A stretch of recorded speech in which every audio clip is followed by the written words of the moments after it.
Mateus 28, 16 a 20. Embora nós iremos focar-nos nos versículos 18 a 20, os versículos 16 e 17 também nos dão um pouco do contexto desta passagem, que nos relata assim. E os 11 discípulos foram para a Galileia, para o monte ou a montanha que Jesus lhes tinha determinado. E quando o viram, adoraram, mas alguns duvidaram. E aproximando-se, Jesus disse-lhes: Toda a autoridade me foi dada no céu e na terra. Por isso vão, façam discípulos de todas as nações, batizando-os em nome do Pai e do Filho e do Espírito Santo, ensinando-lhes a guardar todas as coisas que eu vos mandei. E eis que eu estou convosco todos os dias, até ao fim do tempo. Gostaria que pudéssemos começar, mantenham as vossas Bíblias abertas para poderem seguir o texto a par e passo. Como disse, iremos centrar-nos mais nos versículos 18 a 20. Iremos centrar-nos basicamente nas palavras de Jesus aos seus discípulos.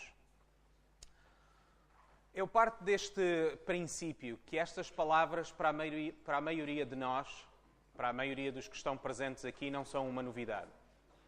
Aliás, julgo, e penso estar certo, que se eu perguntasse a cada um de vocês se já ouviram estas palavras, se já ouviram pregações com base e estudos com base nelas, julgo que a maioria diria que sim.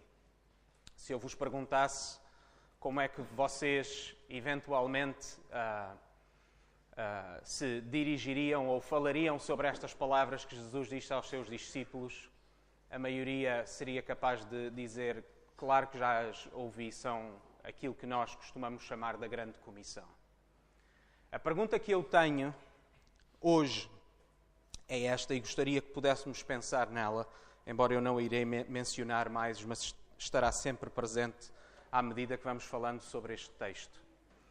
É esta: acreditamos na Igreja? Ou antes, será que nós acreditamos verdadeiramente no sucesso da Igreja? Neste projeto e neste plano, que é de Deus e não nosso, de fazer discípulos por todas as nações? Ou perguntando ainda de uma outra forma, será que nós acreditamos na possibilidade do sucesso da Igreja em Portugal?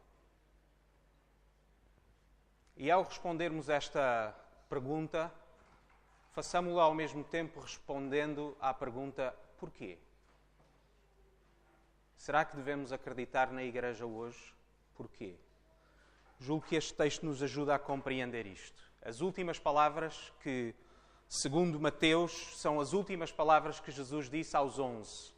Lembrem-se, obviamente, são os 11 discípulos, porque Judas já se havia suicidado e Matias ainda não tinha sido eleito. Portanto, Jesus fala para os 11. E eu gostaria que nós pudéssemos voltar a este texto, pudéssemos voltar até à familiaridade que nós temos com este texto e voltar a pensar nele, voltar a meditar nele de novo. As últimas palavras que Jesus disse aos seus discípulos depois de ter ressuscitado e antes de ascender aos céus.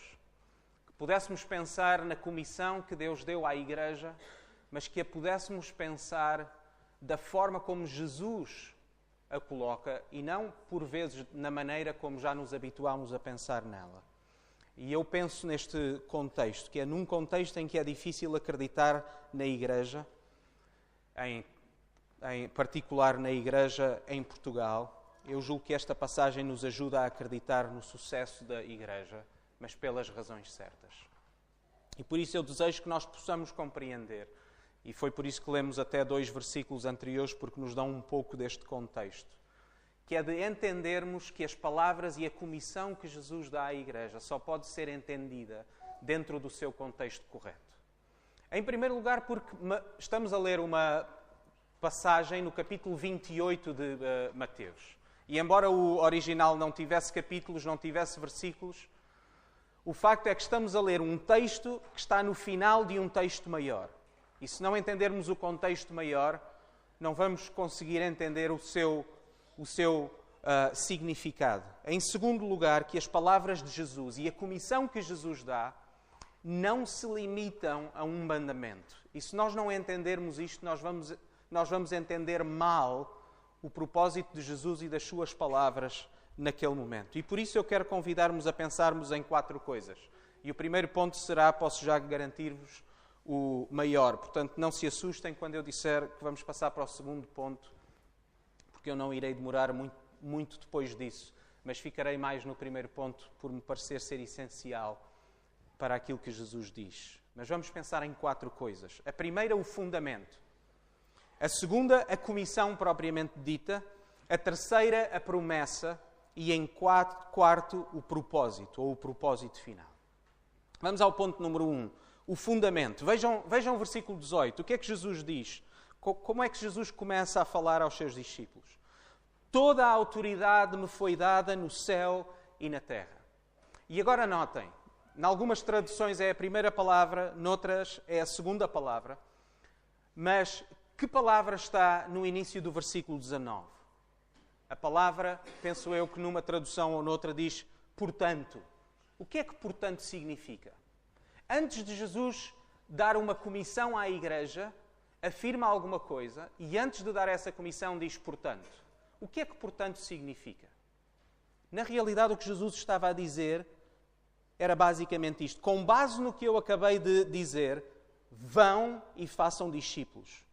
Se as palavras de Jesus fossem como um edifício, aquilo que nós diríamos é que o versículo 18 são os fundamentos e o versículo 19 e seguintes, versículos 19 e 20a, são como o edifício, a face visível desse mesmo edifício. O primeiro ponto é este, é que a comissão, o mandamento que Jesus dá à igreja, que dá aos 11, tem como base a autoridade que o próprio Jesus ganhou na sua ressurreição. O que é que Jesus diz no versículo 18? Vejam, toda a autoridade me foi dada no céu e na terra. Jesus diz que uma autoridade lhe foi dada. Quando? Se fôssemos a Romanos 1,4, leríamos assim. Foi designado Filho de Deus com poder. Quando é que Jesus foi designado Filho de Deus com poder? Segundo o Espírito da Santidade. E depois diz-nos quando? Pela ressurreição dos mortos, a saber, Jesus Cristo, nosso Senhor.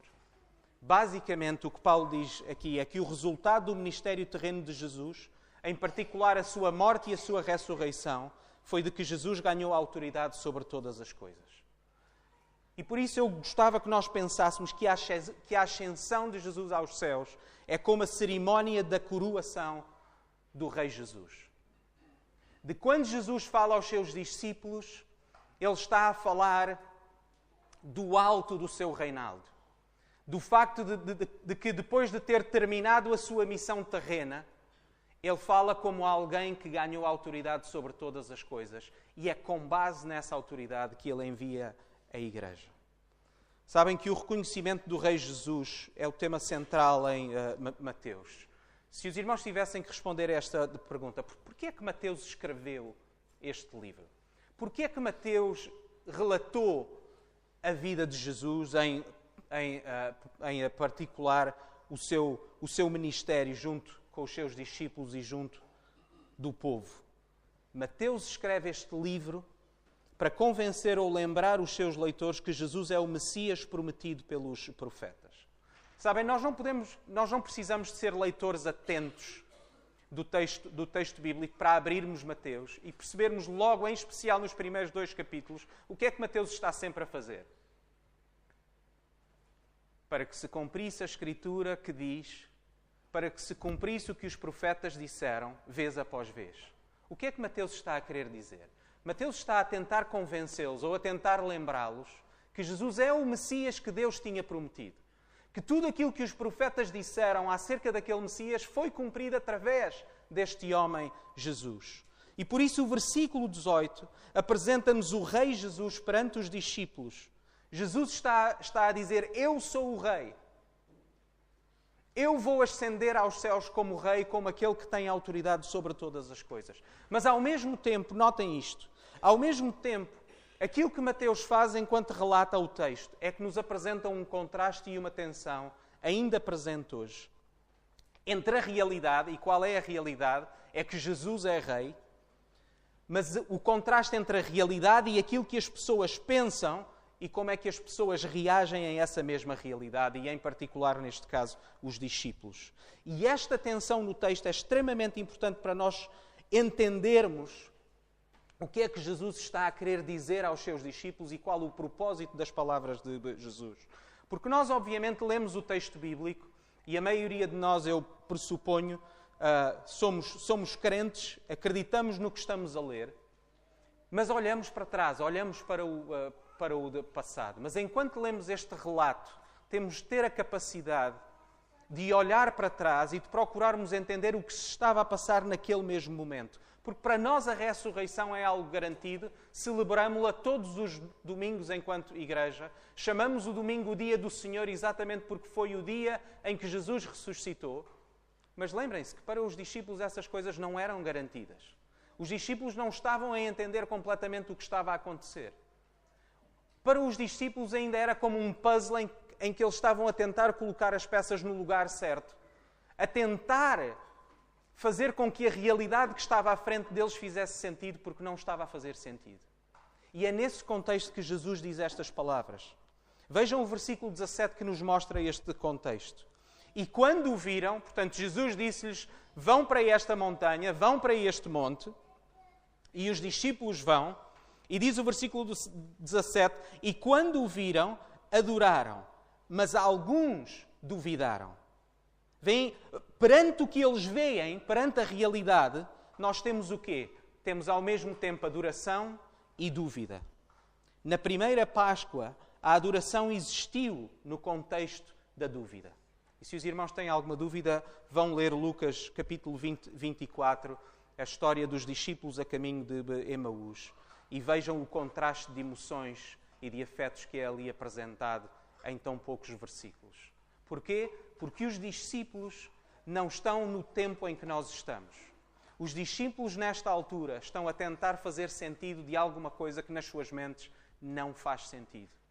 Eles têm dúvidas, eles não sabem exatamente o que está a acontecer. E é o tema da dúvida, é um tema explorado por Mateus ao longo do seu Evangelho. Se os irmãos lerem o Evangelho de Mateus, irão reparar que a expressão homens de pequena fé é utilizada ao longo do texto. No capítulo 6, no capítulo 8, no capítulo 14, no capítulo 16. No Evangelho de Mateus todos duvidam, incluindo os que são mais próximos de Jesus. Até o próprio João Batista, aquele que provavelmente nós esperaríamos que nunca duvidasse sobre quem Jesus era. Aquele que declarou as coisas mais maravilhosas acerca de Jesus, aquele que teve o privilégio de batizar Jesus. É o mesmo que a certa altura envia os seus próprios discípulos a perguntar: és tu aquele que há de vir ou devemos esperar um outro? Existe dúvida na cabeça de todos, inclusivamente daqueles que são mais próximos a Jesus. Quando Jesus é preso, não existe nenhum discípulo que não fuja. E na ressurreição, leiam o capítulo 28, a dúvida está sempre presente. Medo, dúvida, incerteza. Porque nas suas mentes, aquilo que está a acontecer, a realidade, não faz completo sentido. E pensem nisto porque é importante para nós. A natureza humana duvida. Como nós não sabemos todas as coisas, como vivemos num mundo caído, o ceticismo é inerente à condição humana. Nós estamos sempre a tentar distinguir entre aquilo que é verdadeiro e aquilo que é falso. Qual o sentido das coisas que nós estamos a ver e da realidade à nossa volta. E em Mateus muitos duvidam. Jesus morreu perante todas as pessoas viram Jesus morrer, mas agora Jesus ressuscitou, apareceu a alguns e antes de ascender aos céus, Ele comissiona os 11 para evangelizar todo o mundo. Mas agora pensem, porque este mandamento ou esta comissão é no mínimo estranha neste contexto. Pensem naquilo que os discípulos eram e naquilo que os discípulos fizeram. Pensem na sua fraqueza, pensem nas suas dúvidas. E é no meio deste contexto, onde os próprios discípulos não sabem exatamente o que está a acontecer, que Jesus os comissiona para o mundo. E o próprio contexto é Ele todo As circunstâncias parecem ser todas contra eles. Nesta altura já existem planos para encobrir a ressurreição. Os mesmos líderes judaicos, se quiserem saber como, podem ler o livro de Atos, os mesmos líderes judaicos que tiveram o poder e a influência para crucificar Jesus, são os mesmos que vão estar a atacar estes discípulos. Portanto, a pergunta legítima, pensem nisto neste contexto, a pergunta legítima que devemos fazer é: são mesmo estes os homens a quem Jesus está a comissionar para alcançar o mundo inteiro? Será que isto faz algum sentido? Façam o esforço para entender aquilo que parece, na realidade, alguma coisa que não faz sentido, que é ridícula. Pensem nos discípulos na sua fragilidade e parece uma piada. Parece o mesmo que em relação a nós, de olharmos à nossa volta e parecer que não faz sentido acreditarmos na igreja hoje. A sério, são estes os homens que Deus escolhe para serem os líderes de um movimento que se vai estender a todo o mundo. Humanamente, pensem, todas as condições estavam criadas para ser um fiasco. Se isto fosse um empreendimento humano, eu diria que nenhuma pessoa de bom senso daria um tostão furado por este projeto. Agora, aquilo que eu quero é que, ao mesmo tempo, contrastem esta imagem e este contexto com aquilo que vivemos hoje. Passado 2000 anos, qual é a realidade da fé cristã neste mundo? A comissão que Jesus deu aos discípulos foi e está ou não a ser cumprida? Aqueles discípulos cobardes foram ou não bem-sucedidos na sua missão?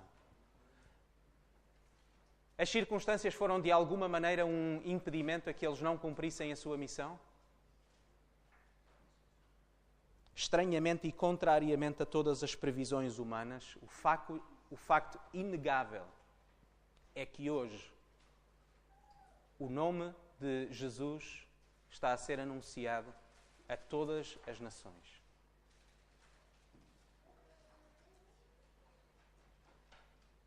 E a pergunta mais importante é esta: como foi isto possível?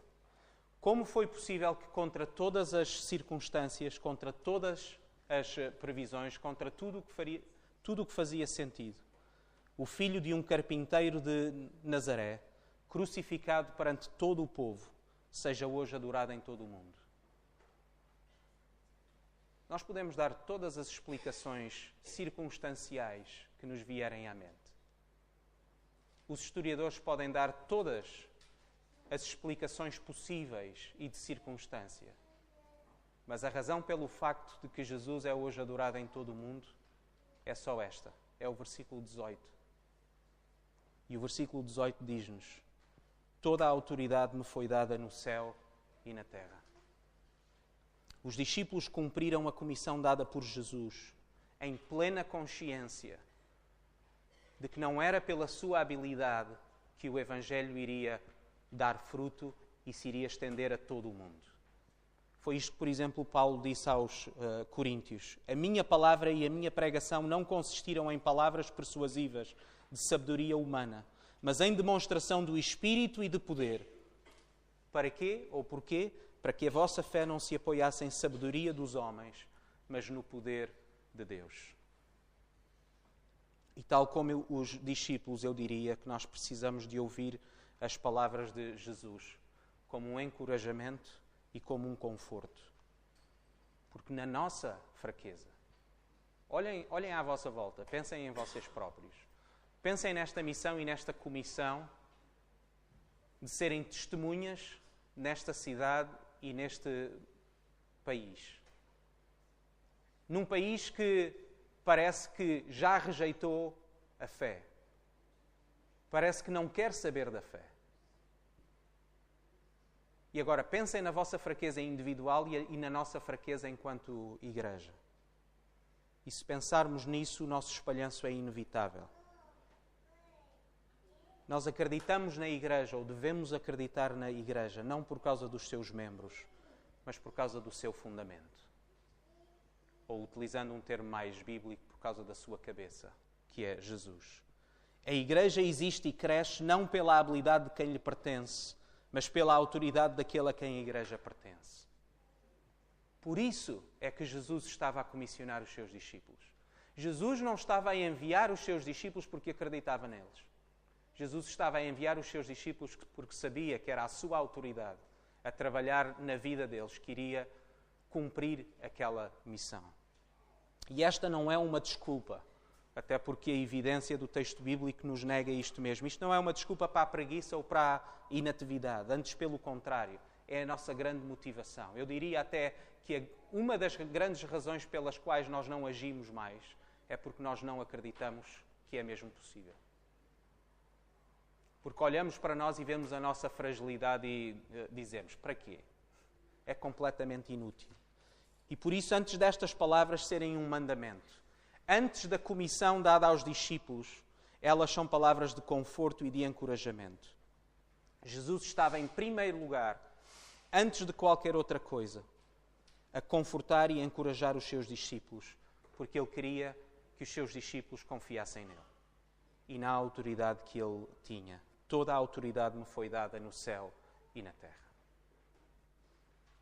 E aí passamos então para o ponto 2, a comissão propriamente dita. Vejam o versículo 19 e o início do versículo 20. Por isso, ou portanto, vão, façam discípulos de todas as nações, batizando-os no nome do Pai e do Filho e do Espírito Santo, ensinando-os a guardar todas as coisas que eu vos mandei. Façam discípulos. Duas breves notas para podermos avançar para o restante do texto. Em primeiro lugar, vejam, a quem é que os discípulos são enviados? Para nós isso já se tornou um garantido e algo que nós nos habituamos como normal. Mas pensem nisto. Jesus já tinha enviado os seus discípulos durante o seu ministério terreno, alguma vez? Sim. Mas a quem é que Jesus os tinha enviado? Diz-nos o texto mais do que uma vez. Tinha-os enviado à casa de Israel.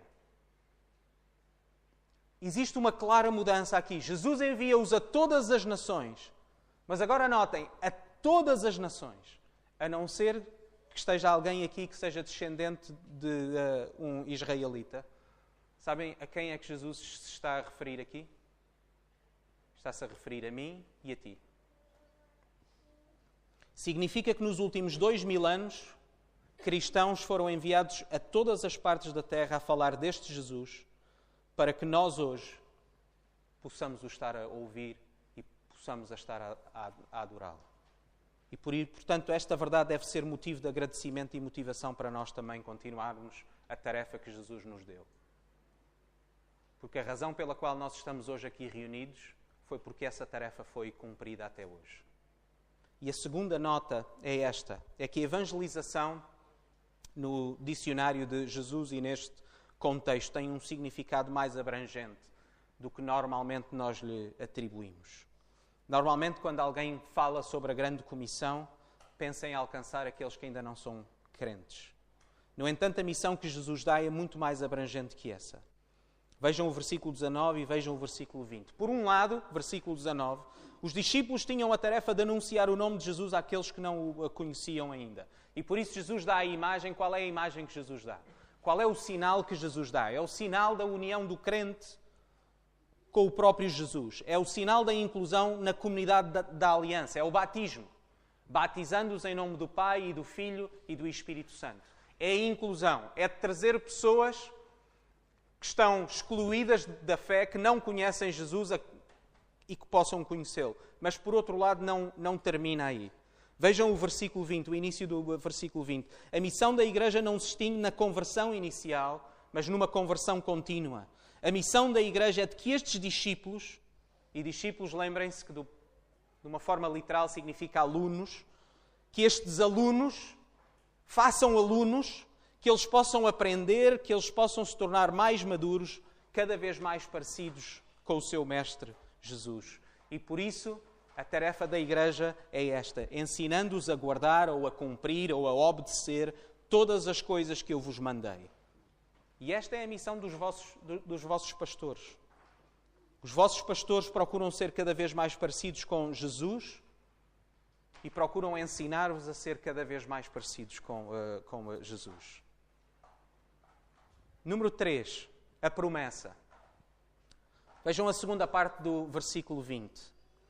E eis que eu estou convosco todos os dias, até ao fim do tempo. Reparem neste facto muito relevante. A comissão que Jesus dá aos discípulos está, de certa forma, ensanduichada entre duas coisas. Entre o versículo 18 e entre o final do versículo 20. O versículo 18 afirma a autoridade que Jesus tem. O final do versículo 20 promete-lhes que vai estar sempre com eles. O foco de toda esta passagem, é isto que nós não podemos esquecer, é que o foco de toda esta passagem é Jesus e não os seus discípulos. A razão de ser desta comissão é o facto de que, versículo 18, Jesus tem toda a autoridade sobre todas as coisas, e 2, segunda parte do versículo 20, porque é Ele mesmo com a sua presença que vai garantir o sucesso da Igreja. O foco da Igreja não são os seus membros e as suas habilidades, não são as circunstâncias, não é a cultura, não são os poderes políticos, mas Jesus, que tem toda a autoridade e está entre nós e está em nós.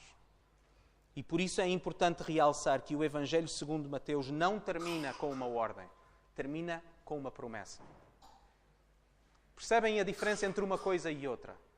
O Evangelho segundo Mateus não termina com uma ordem, termina com uma promessa que dá certeza que essa ordem pode ser cumprida. Senão seria um ridículo, não faria sentido. Jesus conforta os seus discípulos com a promessa de que estará sempre com eles. Que eles não precisam duvidar mais ou de ter medo, porque Ele está com eles. Porque Ele conquistou a morte e que Ele tem autoridade sobre todas as coisas. E pensem isto no contexto de todas as dúvidas e perguntas na mente daqueles discípulos. Eles não conseguiam entender tudo o que estava a acontecer. Eles agora veem inesperadamente o seu mestre ressuscitado, mas ao mesmo tempo, em breve, esse seu mestre vai ascender aos céus. Eles sabem que não são capazes de cumprir aquela missão. Eles conhecem as suas fraquezas. Eles ainda têm muitas dúvidas. E por isso a base daquele mandamento, e para nós hoje, continua a ser: não somos nós, é Jesus. Não tem a ver connosco, tem a ver com o nosso Mestre, com o nosso Deus. O Espírito Santo vai ser a presença do próprio Jesus com eles. A maneira como Mateus começa o seu Evangelho está a ser cumprida agora. Tudo isto aconteceu, dizia Mateus no capítulo 1, para que se cumprisse o que foi dito da parte do Senhor pelo profeta que diz: eis que a Virgem conceberá e dará à luz um filho, e ele será chamado pelo nome de Emanuel. E Emanuel significa Deus conosco. Essa foi a promessa que Deus tinha desde o Antigo Testamento. Desde o momento em que Adão e Eva tinham sido expulsos do jardim e da sua presença. A promessa da restauração e da reconciliação com Deus. Quando Deus promete estar no nosso meio, entre nós, conosco. E por isso, neste contexto, nós perguntamos: será que os discípulos deviam estar confiantes na missão que Jesus lhes estava a confiar? Será que a Igreja hoje em Portugal deve estar disponível para cumprir a missão que Jesus nos confiou? Será, pensem nestas circunstâncias, será que num mundo que muitos já chamaram de pós-cristão, ainda faz sentido acreditar que esta missão é possível? Os discípulos obedeceram e cumpriram a missão que Jesus lhes deu. Não porque olharam para si próprios, mas porque olharam para Jesus.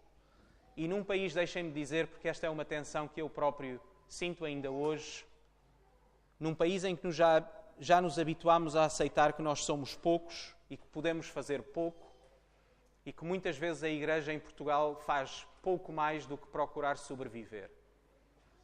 Diz muito acerca da nossa fé. Diz muito acerca do quão olhamos para nós e para as circunstâncias à nossa volta e do quão pouco nós olhamos para de Jesus. E acreditamos de facto que Ele tem autoridade sobre todas as coisas e está conosco. E deixem-me dizer, porque obviamente prego o que tenho que pregar a mim próprio, que esta verdade tem sido o meu conforto e motivação na minha própria falta de fé. Porque eu próprio questiono se vale a pena. Porque muitas vezes olhamos para a situação do nosso país, olhamos para a situação das nossas igrejas e a nossa tendência é simplesmente passar o domingo após domingo, procurarmos sobreviver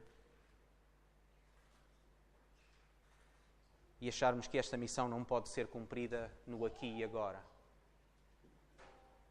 Infelizmente são os próprios cristãos, sou eu mesmo, e peço perdão por isso, a duvidar que o mesmo Evangelho que se espalhou por todo o mundo continua a ter o mesmo poder.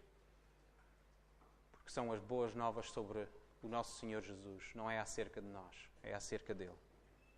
As nossas dúvidas são na realidade uma avaliação sobre nós próprios e as nossas circunstâncias. Mas a missão que nos foi confiada não é acerca de nós. É acerca dele. E é aqui que nós chegamos ao último ponto, que é o propósito, que é a glória de Deus. Aquilo que eu gostaria que nós compreendêssemos é que o assunto principal desta passagem é Jesus. Jesus deseja enviá-los, Jesus comissiona, Jesus envia-nos hoje e chama-nos a cumprir esta missão. Jesus deseja levá-los à ação. Mas não nos esqueçamos nunca, não nos esqueçamos de quem é a personagem principal desta passagem. Porquê? Porque por natureza nós somos egocêntricos. E muitas vezes quando nós lemos a Escritura, quando lemos a Bíblia, pensamos que é acerca de nós. Essa é a tendência que nos leva, por exemplo, a abrirmos a Bíblia e passarmos o tempo em encontrarmos lições de moral para nós próprios. Mas a Bíblia é muito mais do que isso. A Escritura é acerca de Deus, não é acerca de nós, em primeiro lugar. É acerca da revelação que Deus faz de si. Porque a nossa tendência é acharmos que a Bíblia é acerca de nós, mas não é. É acerca de Deus. E esta história não é acerca de nós.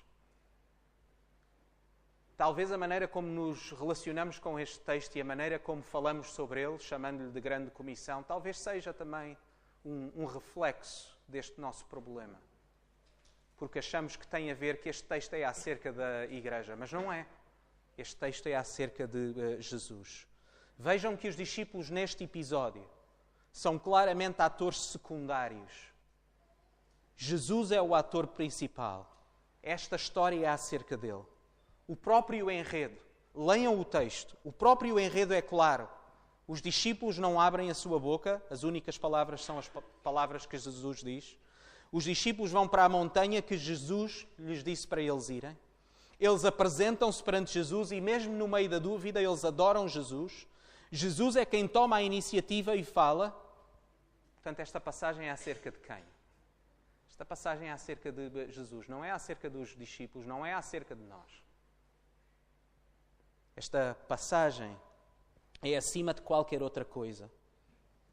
É acerca da exaltação de Jesus enquanto Rei, que está prestes a ascender aos céus. O que é de maior importância nesta passagem é que Jesus venceu a morte, ressuscitou e tem toda a autoridade. Que Ele é Rei, que a comissão dada aos discípulos apenas faz sentido neste contexto e quando está submetido a esta verdade. Jesus está no trono e Ele está a construir o seu reino.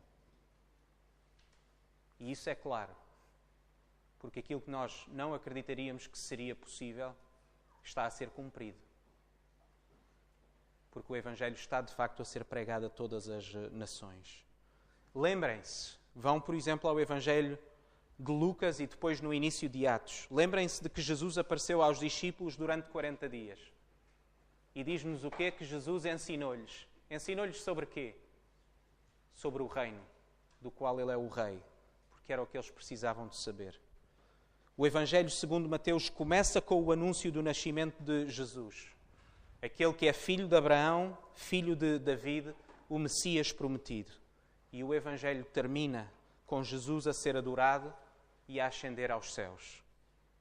Jesus deseja, o nosso Deus deseja que a sua Igreja continue a cumprir a missão que nos foi dada. Mas a Igreja continua a ser dele. E é ele que continua a edificar a sua Igreja. Jesus convida-nos a cumprir uma missão que nos foi confiada, mas é na certeza que nós temos a sua autoridade e a sua presença connosco. Jesus é o fundamento, o sustentador e a razão de ser da grande comissão. Jesus é o fundamento, o sustentador e a razão de ser da Igreja. Jesus é a razão pela qual nos reunimos aqui hoje. A grande comissão não é um fim em si mesmo. Jesus é. Nós somos enviados porque Jesus é Rei. Nós vamos porque temos o seu poder através do Espírito Santo que habita em nós. Porque Ele está connosco. Nós anunciamos a Jesus porque mantemos os nossos olhos fitos nele. Porque Ele é a razão pela qual nós fazemos estas coisas. A Ele seja dada toda a glória. Amém.